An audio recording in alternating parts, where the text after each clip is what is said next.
नमस्कार and welcome to get rich with Aashka. आज हमारे साथ स्टूडियो में गेस्ट जुड़े हैं। उनका नाम है Keshar and Nupur. You're from Bombay. या क्या करते हैं आप केशर? मैं एक ऑयल एंड गैस इंडस्ट्री में वर्क कर रहा हूँ and she has just done her PhD and we have a 1 year old child and so this is what we do. Okay, what's your age? Yeah, I'm 31. And you are? 30. 30. Nupur, आप पढ़ाई के साथ आप are you working also? No, but I get some scholarship from my institute, and I guess that's it. That is weighed against what work we do in the institute. Okay, so financially your wife and your daughter, son Yeah. are dependents on you. Yeah. Okay.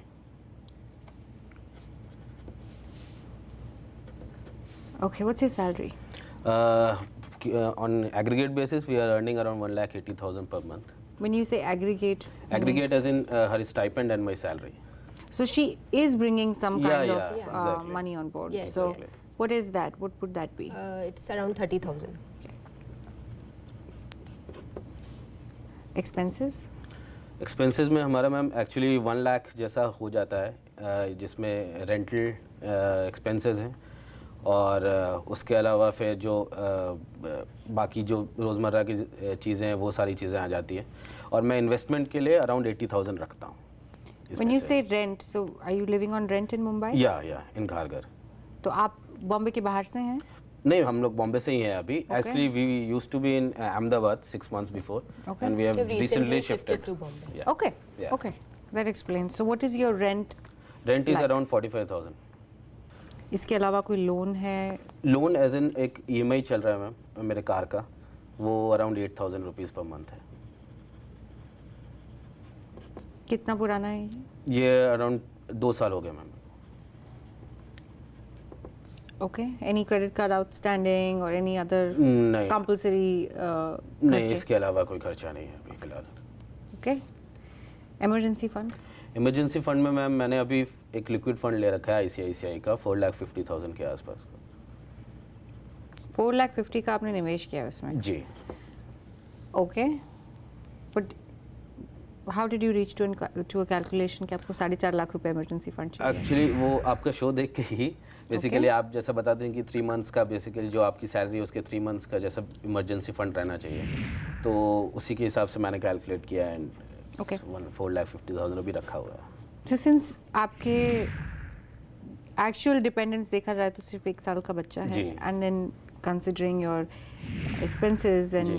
and income, I don't think you need more than 3 lakhs. Okay. तो मुझे नहीं लगता है कि अब आपको as emergency fund liquid में और निवेश करना चाहिए और 4.5 लाख को और बढ़ाना चाहिए, बिकॉज जो आपका रिक्वायरमेंट है वो जी। आप फुलफिल कर चुके हैं। जी। So any other investment now has to go forward to okay the liquid fund. Okay.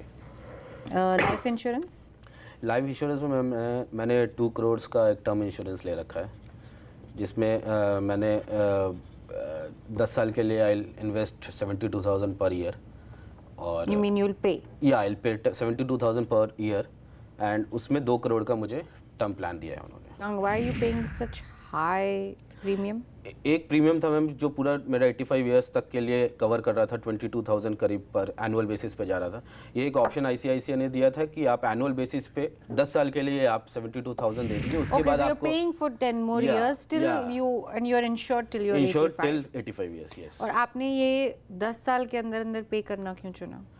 Basically अभी मेरी कुछ लाइबिलिटी है नहीं और अभी मेरे पास पैसे भी थे, तो आई थॉट कि बाद में रिटायरमेंट के बाद वो 22,000 23,000 देना, इससे अच्छा कि मैं अभी वो पेमेंट अभी पूरा कर दूं, ये सोच के मैंने फिर अभी इन्वेस्ट करना सोचा इसमें। पे पे करना, सॉरी, या। Okay. Any other kind of policies that you have taken for life उसके बाद एक insurance? एंडोमेंट प्लान मैंने है मेरा एक LIC का है जिसमें 10,000 पर मंथ मैं दे रहा हूँ, और एक ICICI का फ्यूचर परफेक्ट है उसमें अराउंड 5,000 दे रहा हूँ। And why did you feel it was necessary to do this? Actually मैंने ये टर्म इंश्योरेंस नहीं लिया था, उसके पहले मैंने इसमें इन्वेस्ट कर दिया था। सो प्रॉब्ली अभी 4 साल के बाद जब इसका कुछ सरेंडर वैल्यू, 3 साल का इसमें लॉक इन पीरियड है, तो आई एम थिंकिंग कि 4 साल के बाद इसको सरेंडर कर दूंगा मैं दोनों पॉलिसी को। This is what I am thinking. Okay. Yeah. And when did you buy your term plan? Term plan मैंने मैम अभी अक्टूबर में इस परचेस किया है। Health insurance?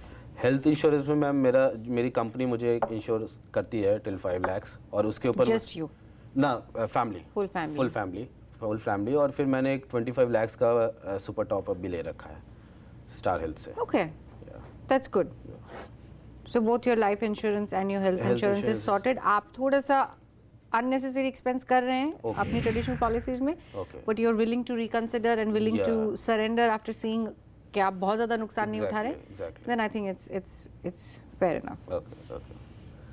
इन्वेस्टमेंट आपने कहा कि आप 80,000 रुपए लगभग इन्वेस्टमेंट के लिए रखते हैं. ये इसमें मेरे को थोड़ा सा एक्चुअली डाउट है मैम, क्योंकि अराउंड 80,000 में 20,000 मैं म्यूचुअल फंड में इन्वेस्ट कर रहा हूँ, जिसमें कोटक इमर्जिंग में मैं अराउंड 7,500 इन्वेस्ट कर रहा हूँ इक्विटी फंड में। फिर कोटक मल्टी कैप फंड में मैं 1,500 इन्वेस्ट कर रहा हूँ।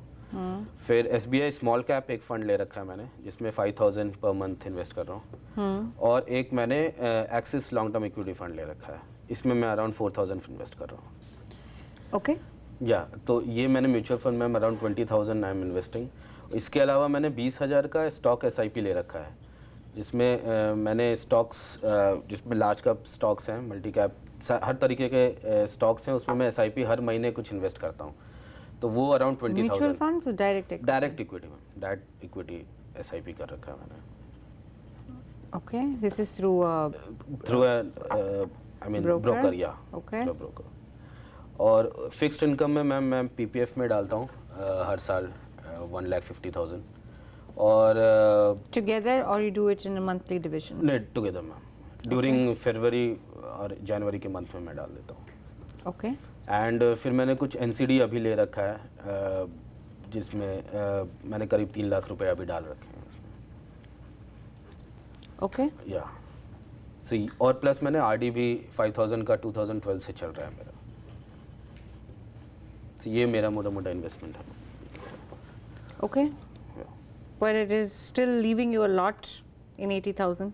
हाँ, प्लस मैं एक NPS मेरा जाता है नेशनल पेंशन स्कीम में, वो अराउंड 6,000 है एवरी मंथ? या every month. Okay, so let's do it 20 and 20, 40, and this will be another 10 plus 6. Still we have about 40,000. Plus ma'am 30,000. मेरा स्टॉक में मेरा हमेशा इन्वेस्टमेंट रहता है, कभी मैं ट्रेड करता रहता हूँ, तो उसमें ही मेरा मेजर पोर्शन वहाँ पर है। तो मेरा यही सबसे बड़ा डाउट है कि मैंने जो इतना इक्विटी का एक्सपोजर ले रखा है वो सही है कि नहीं एट दिस स्टेज, क्योंकि मेरे जितने भी इक्विटी म्यूचुअल फंड्स हैं वो भी सारे इक्विटी बेस्ड हैं। इवन NPS में भी मैंने काफ़ी एग्रेसिव फंड्स लिए हुए हैं। But NPS is not equity, it's debt. या बट उसमें भी जो फंड मैंने जो सिलेक्ट किया PPF is debt. या PPF इज डेट या, पर NPS में भी मैंने जो फंड सिलेक्ट किया है वो एग्रेसिव फंड सिलेक्ट किया है। But it is still a debt fund. या ओके And आप just 31 के हैं. जी You are 30 years away from your retirement. या So हमेशा राइट फंड्स लेना ज़रूरी नहीं होता है। किस उम्र में आपका रिस्क फैक्टर कितना है फाइनेंशियल पोर्टफोलियो में, ये भी मैटर करता है। Okay so right now it's a time, Okay. it's time for you to take a little more risk than you have, so that's okay. But when you say कि आप trade करते हैं, Yeah. तो ये कहाँ से करते हैं, आप कैसे करते हैं? Trading ma'am I use to, मतलब मैं पढ़ता रहता हूँ, देखता रहता हूँ। इवन मनी कंट्रोल से भी मेरे को काफ़ी ज़्यादा सुझाव मिलते रहते हैं, तो उसके बेसिस पे I generally invest and trade also. Okay. So And why have you kept that 30,000 as not a commitment and a systematic plan rather than just a trading plan? क्योंकि आप कर तो लॉन्ग टर्म के लिए रहे हैं सब कुछ। जी मैम, उसमें पता नहीं, मुझे ऐसा लगता है कि कभी भी मुझे अगर निकालना पड़े तो ये मेरे पास एक रहना चाहिए, जैसे स्टॉक में डाल के रखूँ।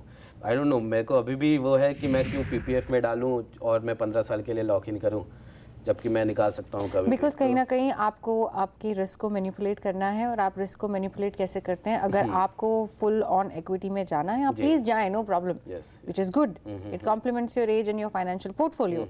बट एक डेट फंड का एक्सपोजर रख के आपने अपने रिस्क को मैनिपुलेट किया है, which is good. So there is nothing wrong in it. Then it's becoming over greedy कि मुझे डेट में कुछ एक्सपोजर नहीं देना, मुझे सब कुछ इक्विटी में डालना है. Then this फिर up also you'll go at a top speed but down also you'll come at a great speed. So correct क्योंकि 2018 देखा जाए तो काफ़ी ज़्यादा स्टॉक मार्केट भी नीचे ही रहा है. इवन 2019 भी दे आर सेइंग कि नीचे रहेगा. तो अभी मेरे फंड सारे नीचे हैं फिलहाल, क्योंकि अभी मैं 2018 से इन्वेस्ट करना शुरू किया. you mean तो stagnant है? हाँ, प्रॉब्ली स्टैग्नेंट है या फिर कुछ नेगेटिव Because में ही है. down will be when we'll be really down. I okay. think a little bit of correction shouldn't scare investors because that's also needed. हाँ, राइट. क्योंकि वो आदत पड़ गई हमें 3 साल में जो बड़े नंबर्स देखने की, वो Exactly. आपको 4th ईयर नहीं दिखेंगे तो it will make you uncomfortable but that shouldn't make you inconsistent. क्योंकि मैंने जितने भी मैम प्लान सिलेक्ट किए थे वो बेस्ड ऑन 3 इयर्स 5 इयर्स जो उनका रिटर्न रहा है उस बेसिस पे किए थे. पर अभी मैं जब 2018 में देखा तो वो काफ़ी नेगेटिव में या स्टैग्नेंट जैसा आप बता रही हैं वैसा रहा है. So maybe it's time to revise your portfolio. हाँ, ओके.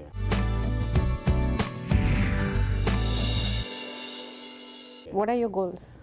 गोल्स में मैम मैं अभी 2-3 साल में I am looking for purchasing a house of 1 to 1.5 crore का मुंबई में. और प्लस बच्चे के लिए मेरा एजुकेशन के लिए चाहिए which is I am planning around 50 lakhs till graduation and another 30 to 40 lakhs for post graduation. And retirement के लिए अगर इन्फ्लेशन को देख के मैं अगर करूं तो 8 to 9 करोड़ का आई एम लुकिंग कि उस ना मेरे पास फंड हो. Okay. या Nupur, Yes, ma'am. what are your goals? My goals, ma'am, basically it revolves around the child. कि उसको अच्छा से अच्छा education मिले, that we do not compromise on his education at any stage, at any cost. Other than that, right now there are just 3 of us in the family, but soon my in-laws are also going to move in, so that also is going to affect the expenses. Is he going to be a pensioner? Yes. या pensioner. Pensioner. Yes. So that's at least उनका कुछ तो support रहेगा कि ऐसा नहीं है कि आप बिल्कुल रहेगा. completely आपके ऊपर dependent है. जी, So ji, which is fair enough. और कहीं ना कहीं आप काम पर वापस जाएंगी, आपका ये जो stipend amount वो भी Definitely. ऊपर it's जाएगा. going क्या to आप अपने increase. जो ये 30,000 है अलग से रखते हो या हाँ, मेरा बेसिकली कुछ ज़्यादा खर्च होता नहीं है. प्लस मेरा जो थोड़ा daily day to day expense होता है उसी के लिए मैं उसमें से विड्रॉ करती हूँ. और बाकी कुछ तो जाता नहीं है. Other than that my sister in law is about to get married, तो these are the only expenses that I can look at Near right term, now. yeah. या नियर टर्म तो यही है अभी.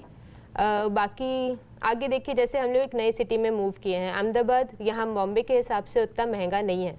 तो यहाँ आके अभी हम लोगों को काफ़ी मतलब rent itself is like a big झटका फॉर अस. तो उसके बाद अभी देखते हैं जैसे जैसे सब बढ़ रहा है, तो we are trying to like settle in here and maintaining the lifestyle that we have had. उस हिसाब से हम चाह रहे हैं कि जो भी हमारे पास मनी है उसको हम अच्छे से आगे ग्रो भी कर पाएँ, और जितना पैसा हमारे पास ऑलरेडी है उसमें हम अच्छे से रह पाएँ. So what happens to your 30,000?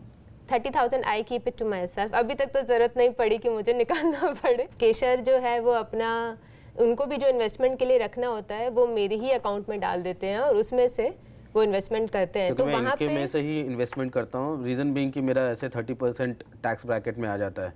सो अभी इनके में नहीं है, तो इसीलिए मैं इन्वेस्टमेंट इनके थ्रू ही ज़्यादातर मेरा इन्वेस्टमेंट मेरे नाम के ऊपर से करते हैं. प्लस जब इनका पैसा मेरे अकाउंट में आ जाता है then there is no distinction कि इनका क्या है मेरा क्या है, दोनों में से ही जा रहा है फिर वो. And I do not mind अगर वो सही जगह जा रहा है, बट हाँ आई डाउट कि कहाँ डाल रहे हो, सही से डाल रहे हो कि नहीं.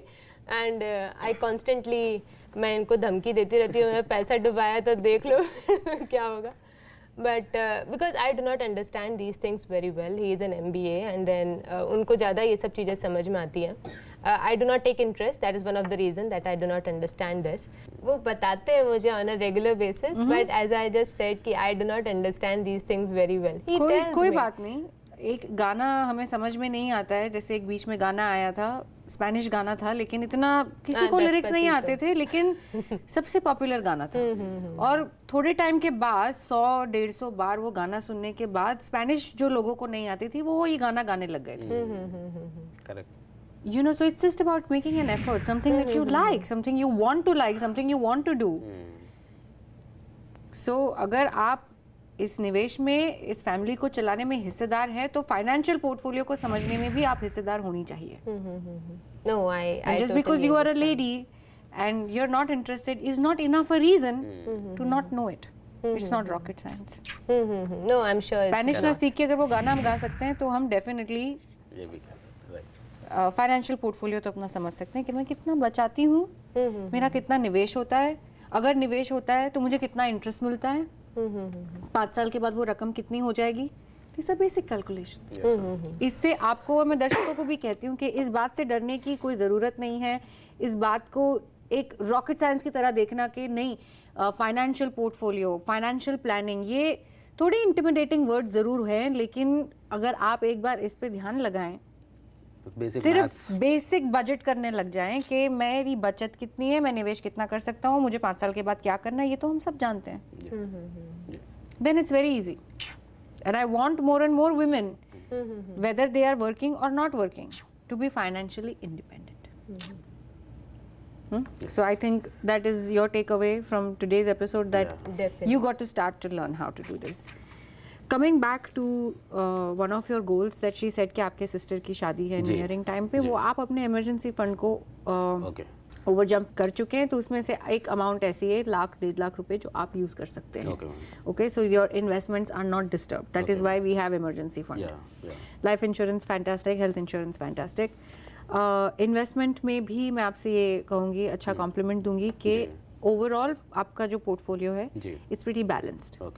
How it's balanced? Because you have all kinds of sectors, one fund of each sector which is good.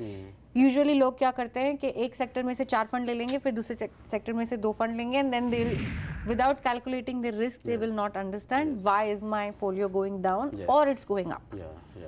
तो ये आपने बहुत अच्छा किया है कि आपने पूरा एक स्प्रेड रखा है, अपने 20,000 की SIP को भी बैलेंस रखा है, ओवरऑल पोर्टफोलियो को भी बैलेंस रखा है, क्योंकि आप PPF भी करते हैं, पूरी लिमिट उसकी आप यूज कर रहे हैं।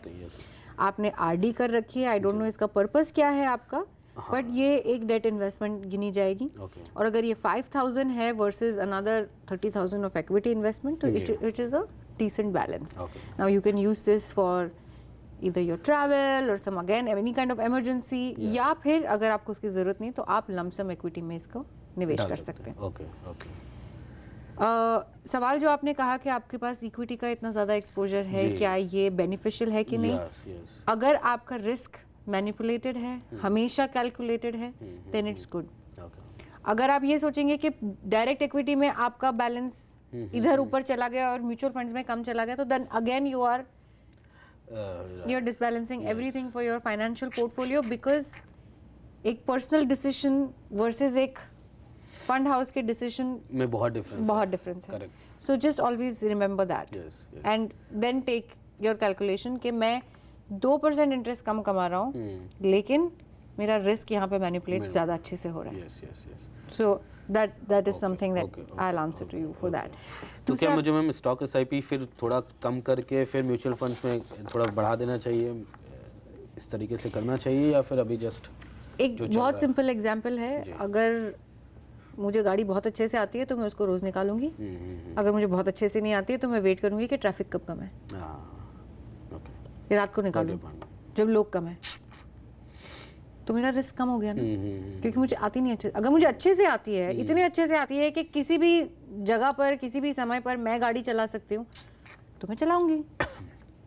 सो if you think you are trading, if you are studying, you are researching, तो आप अपना पैसा लगाओ। अगर वो स्टडी और रिसर्च आप नहीं कर रहे हो, किसी और की एडवाइस से कर रहे हो, तो उसमें रिस्क कम कर लो। संडे को निकालो गाड़ी जब ट्रैफिक कम हो। Correct.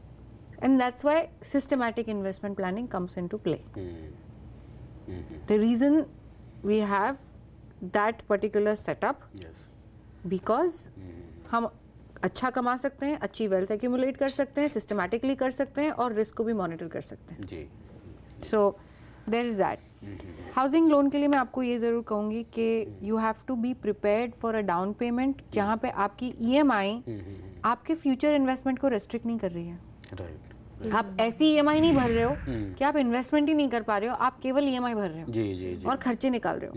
Because then in that case what will happen, that जो आपके पास रिस्क लेने के लिए 10 साल थे, उसमें रिस्क लेने के बजाय आपने केवल किश्तें भरी। So तो एक्चुअली if इसके you लिए can हम push this yeah, from 2 to 3 years to 5 to 7 years, Okay. then how the plan looks. Yeah. If you don't do that, if you make 1.25 down to 75, then how it looks. okay. This understanding you'll have to do in your goal. Okay. गोल ये भी हो सकता है कि मुझे 2 करोड़ का घर लेना है, गोल ये भी हो सकता है मुझे अगले साल लेना है, but what is going to change that in your financial portfolio is extremely important. जी जी जी ओके ओके. एक्चुअली एक अहमदाबाद में मेरा फ्लैट है, सो वी वर थिंकिंग, वो काफ़ी पुराना हो चुका है, हमने 96 में लिया था, तो हम वही सोच रहे हैं कि उसको एक बार सेल आउट करके उससे जो आएगा उससे डाउन पेमेंट कर दें और बाकी का EMI के थ्रू हम पेमेंट करें. So this is what like I said, अगर आपकी EMI एक ऐसी मात्रा में आती है कि आप इन्वेस्टमेंट कंटिन्यू कर सकते हैं, वेल्थ एक्यूमुलेट कर सकते हैं by the time you retire, then it makes sense. if you're going to maintain your life after 30 more years, Yes, yes. then it makes sense. Yeah, right. So work that out if that's possible or not. Okay. 50 lakh जो आपको 17 साल बाद चाहिए और 30-40 lakh another 20 years के लिए चाहिए. Now again you are talking a very long span of time. तो इसका इन्वेस्टमेंट रकम जो होगी वो छोटी होगी. Okay. Yes. Even if you're going to invest about 4,000 to 5,000 rupees dedicated to one particular goal, Yeah. you're still going to be able to achieve it because you're giving 17 years Okay. of compounding interest, of interest, Correct, ma'am. basically being consistent and committed for 17 years. तो इससे बहुत फ़र्क पड़ता है. Okay. यही अगर आपको रकम चाहिए होती है आने वाले 5 साल में, तो everything looks different. Right, right. So that is absolutely doable. Okay. Retirement के लिए जो आपने कहा कि आपको 8 से 9 करोड़ का कॉर्पस चाहिए, आपके पास 30 साल हैं. जी. इसमें आपकी सैलरी बढ़ेगी, खर्चे कम होंगे, खर्चे बढ़ेंगे भी. जी. There be a lot of other aspects that will come into play. So हर पोर्टफोलियो को रिवाइज करने के साथ साथ गोल्स को भी रिवाइज करना बहुत ज़रूरी होता है. Okay, okay. So that you are able to manipulate your funds in a manner that will complement your goals eventually. Okay, okay. So thank you for being with us on Get Rich with Ashka. Thank you. Lovely talking to you. दर्शकों के लिए आज के episode से मैं यही कहना चाहूँगी कि अगर उम्र आपके साथ है, अगर आप अर्ली इन्वेस्टर हैं, तो प्लीज़ ये याद रखें कि आप अपने रिस्क को मैनिपुलेट कर सकते हैं. And I think that's a very important factor to accumulate good wealth. So thank you for watching Get Rich with Ashka and continue watching CNBC Awaaz.